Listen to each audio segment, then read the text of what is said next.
Oh, you Yes. gonna answer? You going? I was gonna Oh save it yeah, for like yeah, yeah, a yeah, for yeah. somebody else to answer later on. But if you want to No, answer it, heck, can I go for it. signed Norco. This is my fucking Okay, question. go for it. Go for it. No, I think that there's the thing with when people go like, "Oh, point and click games are dead," or the genre is dead. No one's done anything since the '90s, yada yada. It's coming from people that don't play point and click games. They're coming from people that don't understand the genre of point and click games. If you look at Primordia, you look at Wormwood Studios, you look at the other Gilbert. That's not the Gilbert that's making Monkey Island, but the guy behind Unavowed, and many of these like Blackwell Legacy. There's so many fucking good point and click games, and they have been done in the last 20 years, not in the previous 30. So the genre was never dead. The niche, while a niche, is big enough if you make the right stuff for it to build a company around and have people employed. It's just a matter of knowing who you're talking to. So a publisher might go, well, that's a tough genre. We can't really sign stuff for that because it's so small. Well, they don't know what the fuck they're talking about. Either that or you've budgeted your game, you know, absolutely dog shit. But probably it's a matter of just like we don't have the experience talking to these people. Um, Raw Fury signed Kathy Rain is one of the first fucking games that we signed. We've signed Whispers of a Machine. There's been, and Norco now recently. Norco took home the fucking Tribeca Games Industry Award, the first ever Tribeca Award, the like one of the most mainstream awards you can win in movies and arts and stuff, right? Outside of like Hollywood bullshit. Um, Fuck anyone that says point and click is dead. And I mean, Skald is also a super niche game in many ways, but the audience is gonna be there because it's not about is this niche, it's how big is the niche. You can't say, Absolutely. oh, it's only 0.0.2% of the Steam users that buy these point and click games. All right, so what's that? 200 and I'm gonna be googling this shit.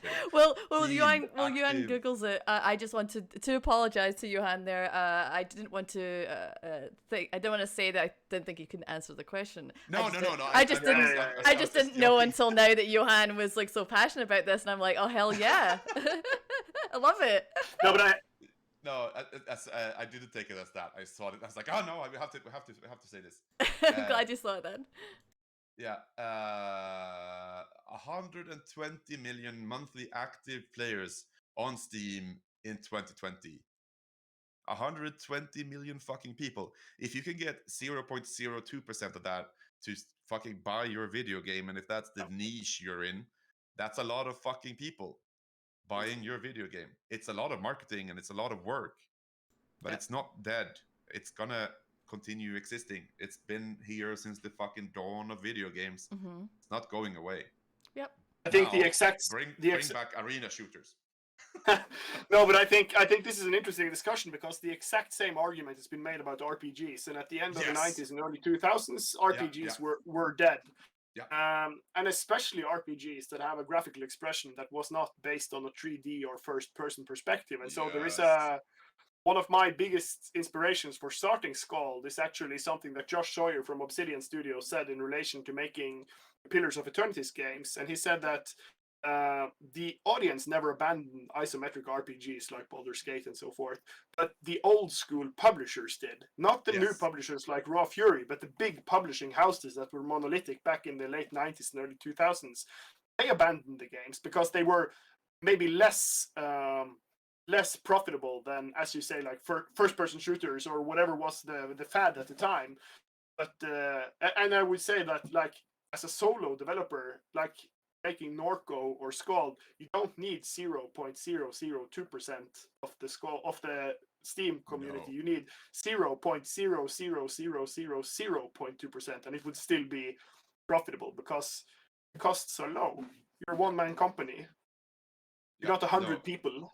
A lot of people out there Yeah. playing video games, and a lot of them are, that played these games when they're younger, now in their 30s and 40s, and they're wanting to live that experience. Absolutely, like they want to enjoy that. Yeah, and it's also just as you say that like it wasn't the games didn't go away, the publishers did.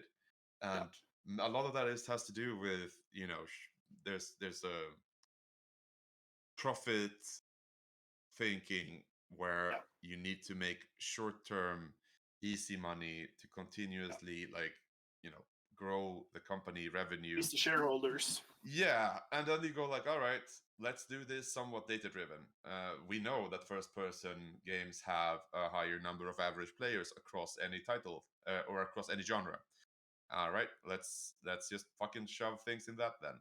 All right, and then the next thing comes. All right, so Battle Royales is making the rounds. All right, let's do that then. So, and it works if you're a large enough publisher, because you can just fucking dump millions and millions of money into this and then push it up. But it doesn't take away the viability of the other project. Sorry, I can rant about this for another hour. That's okay. My point is, don't look at what large publishers or super successful companies say about this or that. If someone says something sweeping like, "Oh, that genre is dead," or "You'll never be successful," fucking prove them wrong. Yeah. Do your research. Go on Steam.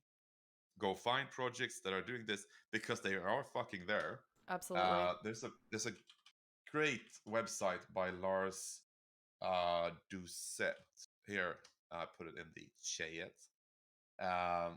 Where you can essentially do like a cross-reference of projects that you are interested in. Like, let's shove in Unavowed, if I can spell it right. No, I cannot. There we go. I always put the W in the where the single view should be. So if you go to Unavowed, you can then go look at like, all right, so here are some relevant things, and then you can see the category rankings and look at games in these spaces where like and filter it on date, and you can find competitive data very, very easily for just like a rough understanding of the genre you're trying to hit. And then you can use Boxlighter numbers to figure out the rough kind of like sales for those. And then you can go, all right, so where does that put me? How much money do I have access to? How much money would I need to do what like the exact thing I want to, and so on and so forth. So don't let someone fucking tell you that this or that genre is dead. Fucking go back 10 years when boomer shooters was just Serious Sam, and tell David Oshry that boomer shooters are dead, and look at what he's fucking doing now. Yeah. I think fuck anyone that tries to do that. No, but I think that as a developer, and especially as a small studio, going for a niche is a very good and valid strategy, especially if you plan to approach like a boutique publisher like Raw Fury. And there is another quote which I think is really, I'm only going to do 2 quotes today, but I do them all the time because they're some of my favorite quotes in game development.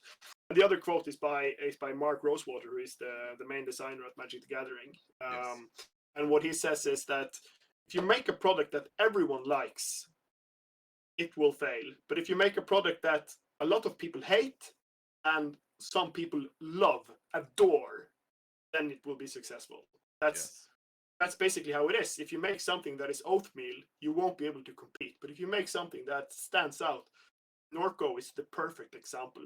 Mm-hmm. It's super, super niche, and you just can't help being pulled in by it because it's something that, and a lot of people will bounce off it as well because it's this or it's that. But like, so I think that's a good quote, and it sort of goes to like dig deep on a niche. Pick a niche you love and and just dig deep and find the publisher that gets it. That's, I think, a good strategy. Cool beans. I think we're a little bit over time, but we definitely had some good chats, and I really appreciate that. And thank you, chat, for coming in with all those questions. That was really, really excellent. But I do want to ask Anders and Johan, is there anything you want to finish with, or have any last points that you just want to get your brain, or anything going on?